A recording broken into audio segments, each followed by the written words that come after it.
Hi everyone, welcome back to my channel and thank you so much for tuning in. Today's video is going to be an acne coverage foundation routine.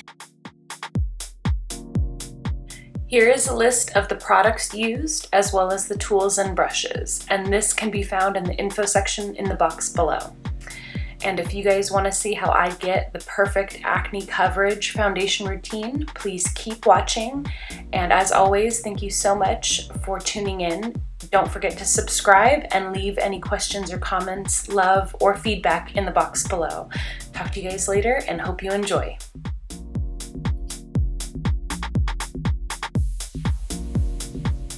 So first step is going to be to target the spots that you want to cover the most with the Morphe Concealer, and this is in a slightly lighter color than what my skin tone is. And I blend that in with the Beauty Blender as well as going in with the concealer in the under eye area.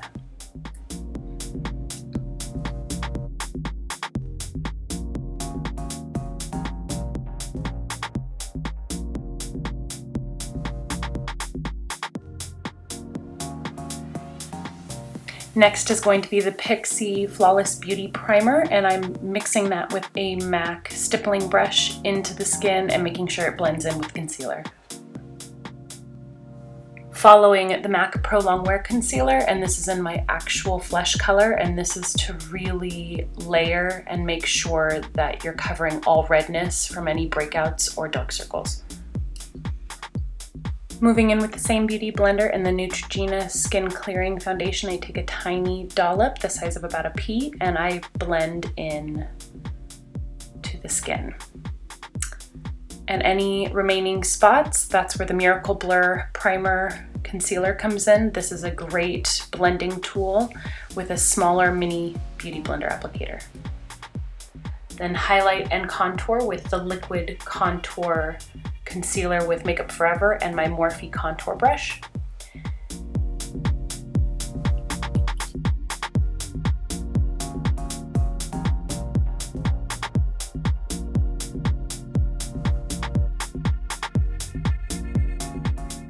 Setting the cream bronzer with the NARS powder bronzer in Casino, I am blending in and making sure that there are no mudded, uneven areas.